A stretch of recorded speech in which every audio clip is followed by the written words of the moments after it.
আসসালামু আলাইকুম, রমজানি মুবারক। কেমন আছেন আপনারা সবাই? শুরু করে দিলাম আজকে একটি রোজার ভ্লগ। আমি আজকে আপনাদের কিছু রান্নার ভিডিও করে দেখাবো, কারণ লাস্ট উইকে আমি বাসা থেকে অফিস করেছিলাম, এজন্য আমি অনেক কিছু ভিডিও ক্লিপ করে রাখতে পেরেছিলাম। এখানে দেখতে পাচ্ছেন সকালটা শুরু হয়ে গেছে আমার। সকালে পাখিদের এই যে গোসল করাটা, বার্ড বেডিং যে বোল যেটা দেখছেন, এটা আমার জন্য একটা মাইন্ডফুলনেস অ্যাক্টিভিটি। এটা আমার দেখতে খুবই ভালো লাগে। এবং আমি সকালে উঠে আমার যতই ব্যস্ততা থাকুক না কেন, আমি ঘাসে পানি দেবো, বাগানে পানি দেবো এবং পাখিদের জন্য পানি দেবো। আমি পাখিদের খাওয়া ওভাবে দিই না, কিন্তু পাশের বাড়ির মহিলা পাখিদের খাবার দেয়, আর আমি এখানে পাখিদের একটা পানি খাওয়া এবং গোসলের ব্যবস্থা করেছি। আমাদের বাসার সবাই পাখির পানি খাওয়ায়, গোসল করা দেখতে খুবই এনজয় করে। আমি সময় সুযোগ পেলেই আমি ভিডিও করি। এবং সবচেয়ে মজার হচ্ছে পাখিদের মধ্যে যারা বড় পাখি তারা আগে এসে পানি খায়, তারপর ছোটো ছোটো পাখিগুলো অনেক দূরে থাকে, খুব ভয় থাকে। তো I think this is the rule of the jungle. যারা শক্তিশালী তারাই আসলে আগে, মানে they are the winners and in many ways. Okay, তো তারপরে যাই হোক, বাচ্চাকে আমি স্কুলে দিলাম। আমার ছেলে এখন বড় হয়ে গেছে, তাকে এখন আমি গেট পর্যন্ত নামাই দিলেই হয়। আর আমি যখন অফিসে যাই তখন ওর আন্টি আছে, আন্টি ওকে নামাই দেয়। তো আমি গেটের মধ্যে, মানে গেটের ওখানে ওকে ছেড়ে দিই এবং ও একা একা হাঁটতে হাঁটতে, ওই যে বিল্ডিংটা দেখছেন ডান দিকে, ওইটা ওর ক্লাসরুম। খুব অবাক লাগে যে বাচ্চারা এত তাড়াতাড়ি বড় হয়ে যায়, তাই না? একে একে হেঁটে হেঁটে যাচ্ছে। তো 2 দিনের ভিডিও আমি এভাবেই জয়েন করেছি। আজকে কিছু শপিং হলও আপনাদের সাথে আমি শেয়ার করব।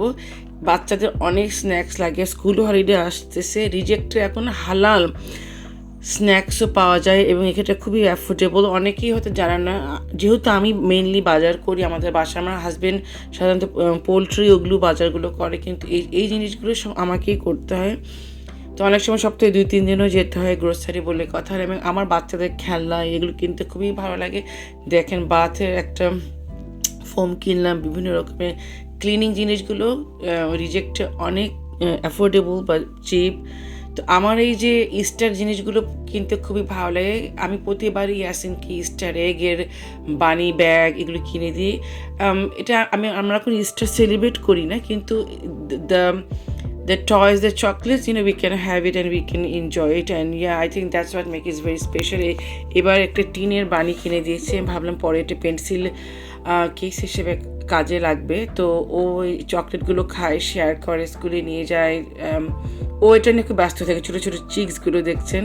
এই প্রথম অরিও একটা কেক দেখলাম বাজারে এসছে, তো আমি এটা কিনলাম। নতুন কিছু যেটাই আমার চোখে পড়ে যেটা কিনি। রোজার মধ্যে দেখা যাচ্ছে বাজার করে ফ্রিজ একদম ভর্তি, অস্থির অবস্থা। আমার হাজব্যান্ড বলছিল, মানে তোমার কি চোখের ক্ষুধা নাকি, শুধু কিনেই যাও, খাওয়া তো হয় না। আসলে রোজার দিনই কিন্তু ইফতার ছাড়া কিন্তু কিছুই খাওয়া হয় না, মানে আমাদের তো সেই অবস্থায় হয়।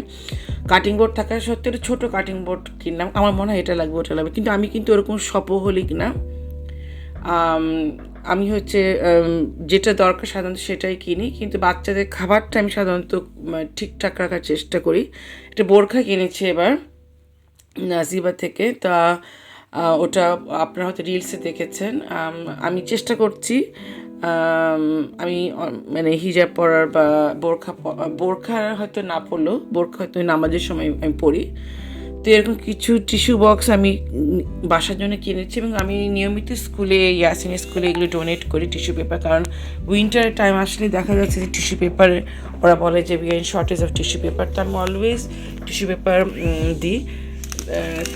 ক্রিম রোলটা পেলাম একটা ইন্ডিয়ান দোকান থেকে, যদিও ভ্যানিলাটা পাইনি, চকলেট কিন্তু খুবই ভালো লাগলো। এবং এটা কিন্তু একদম হচ্ছে আমাদের খাজার মতো, ছোটো ছোটো যে বলগুলো নাড়ুর মতো দেখলেন। সেদিন আমার ইফতারি করেছিলাম খিচুড়ি, হেলদি ফুড। আমার একদম ভাজা বড়া খেতে ভালো লাগে না, কিন্তু বড়াটা করতে হয় আমার হাজব্যান্ডের জন্য, কারণ তার এগুলো খুবই পছন্দ। তো যাই হোক, সব কিছু মিলাই করি। এই যে আমার ইস্টার একটা চিক্স দিয়ে, ওই এই যে এরকম করে এগ দিয়ে বাকেটে, তারপরে হচ্ছে যে একটু হেজ দিয়ে একটা atmosphere, মানে we created so that Yasin feels very happy. Yasin loves to play with this, and it's not about celebrating Easter, but all these chicks and eggs he loves it. ওর একটা I মাস্কও কিনে দিয়েছিলাম, যাতে আমার বাচ্চাদের জিনিস কিনতে ভালো লাগে। আর ইয়াসিনও খুব তাড়াতাড়ি বড় হয়ে যাচ্ছে। যাই হোক, আমি আজকে আপনাদের দেখাবো আমি কিছু জিনিস সবসময় প্রিপেয়ার করে রাখি, এবং এটা রান্নাতে কত সুবিধা দেয় আপনাদের। ফর এক্সাম্পল, মাংস মেরিনেট করে রেখে দেওয়া, এবং সেটা ডিপে আপনি রাখতে পারেন। পরে আপনি হয়তো যখন যদি ফ্রাইয়ের জন্য হয় ফ্রাই করলেন, বা বিরিয়ানি মাংসটা পুরো মেরিনেট করে রেখে দিলেন, বা মেরিনেট করে কুক করে রাখলেন, তারপর পোলাওতে জাস্ট মিক্স করে ফেললেন। পেঁয়াজটা বেরেস্তা করে আপনি 1 মাসও রাখতে পারেন। তারপরে হচ্ছে যে পেঁয়াজটা কেটে রাখতে পারেন। এভাবে মাংস মেরিনেট করে রাখছি আমি, এভাবে মেরিনেট করে করে অনেক দিনের জন্য রেখে দিই ডিপে। সব কিছু আমার ডিপ ভর্তি রান্না আছে, আপনাদেরকে আমি একটু পরে দেখাবো। এভাবে আমি দই এবং বিরিয়ানির মশলা, এখানে আমি চিকেন তন্দুরি বা চিকেন বারবিকিউ যেটা বলেন এখন, এভাবে যে বাসায় যে মশলাগুলো থাকে সে সাথে একটু সরিষার তেল আমি একটু দিয়ে দিই, পরে একটু কয়লার ধোয়া দিই। এটাও আমি মেরিনেট করে, এগুলো সব রোজার মাসে আমি মোটামুটি ভাতের খাবারের সাথে যে কারিগুলো যায় সেগুলো আমি সবই এইভাবে মেরিনেট করে করে রেখেছি। এক হাতে যেহেতু ভিডিও করছি একটু সমস্যা হয়ে গেছে। এটা হচ্ছে আমার সরিষার তেলটা। আমি মাংস রান্না করার আগেও আই ট্রাই টু মেরিনেট ইট, এতে খুবই মাংসটা মানে সফট হয় এবং খুব জুসি হয়। সেটা বিফ হোক, মাটন হোক, চিকেন হোক, ফিশ হোক, যে কোনো কিছু হয়। দেখেন আমি একটু সরিষার তেল দিয়ে দিই যখন আমি মেরিনেট করি। আমাদের আদা রসুন আপনারা যেটা যেটা দেন, আদা রসুন, প্যাপ্রিকা, মরিচের গুঁড়ো, সব কিছু যেটা আমরা বাসার যে মশলাগুলো এগুলো সব দিয়ে দিই। এর মধ্যে দেখলেন যে স্ন্যাক্সগুলো, এগুলো আমি থরে থরে এভাবে সাজিয়ে রেখেছি।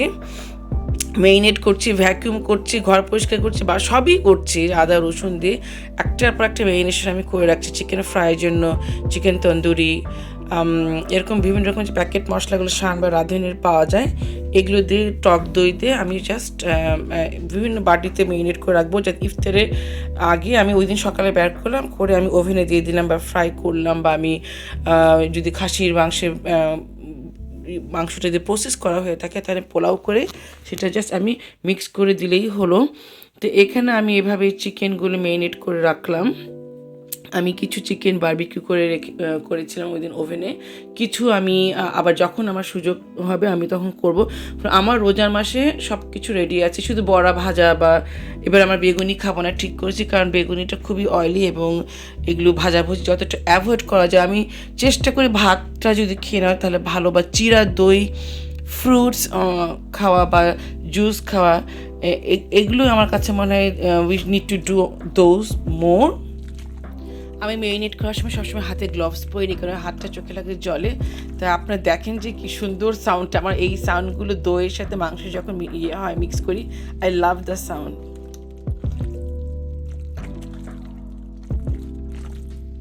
এবারে দেখেন আমি কিন্তু রোজার শুরুতেই অনেক কিছু এভাবে রান্না করে করে ডিপে করে রেখেছি, কিছু জিনিস নাস্তা কিনে রেখে দিয়েছি।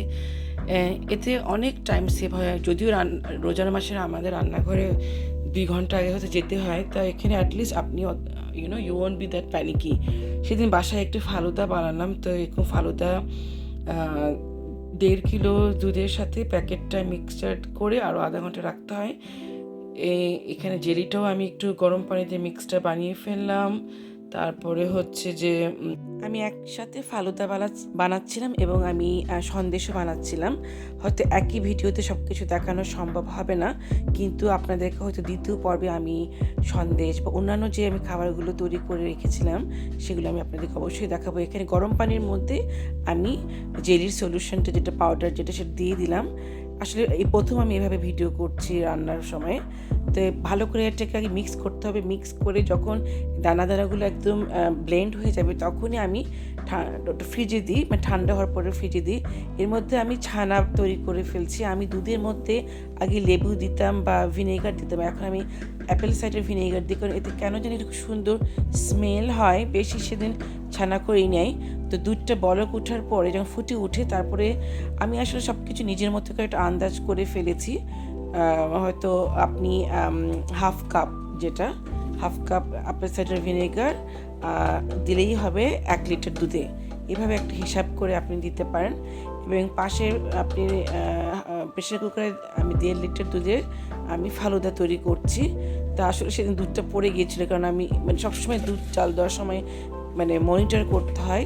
তো দেখবেন কোনো এক সময় আমি যখন বেসিনে গেছি দুধটা বেশি ফুটে উঠে এবং চুলা নষ্ট হয়ে যায়।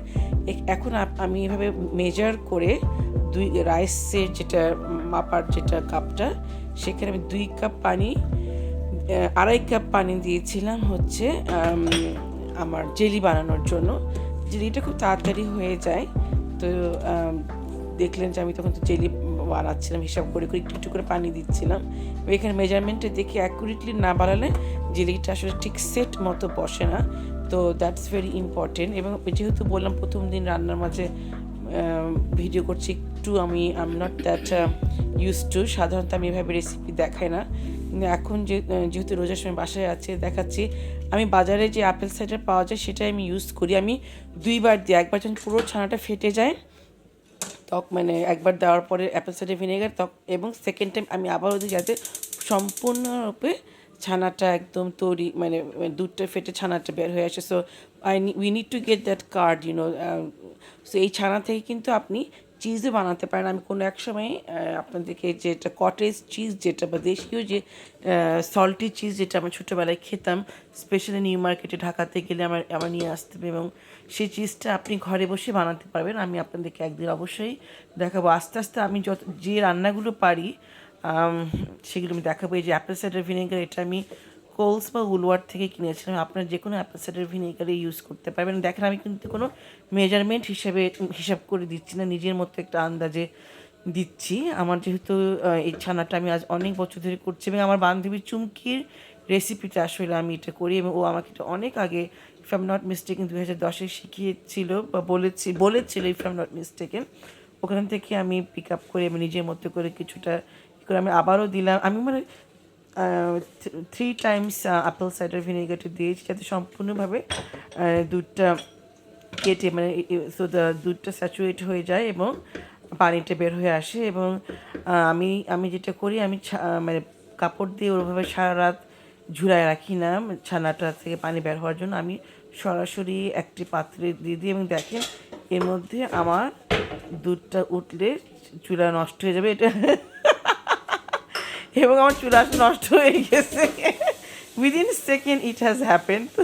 তারপর আমি ভিডিওটা বন্ধ করলাম।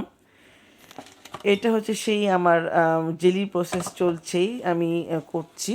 এবং আসলে জেলি আমি বারবার বসাচ্ছিলাম, কারণ জেলি একটু বেশি হলে ভালোই লাগে।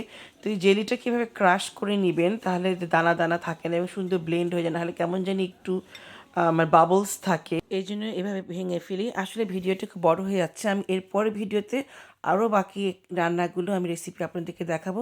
দেখে নিন যে আমার সেই কাস্টার্ডটা, ফালুদা সব কিছু খুব সুন্দর মতো হয়েছিল। আপনারা অনেক ভালো থাকবেন। আমাদের জন্য অনেক অনেক দোয়া করবেন। রমজানের যে জিনিসগুলো আমাদের দোয়া করতে হবে, নামাজ পড়তে হবে, অনেক জাকাত দিতে হবে, সেই দায়িত্বগুলো অবশ্যই পালন করবে। আজকের মতো এখানেই। আল্লাহ হাফেজ। রমজান মুবারক।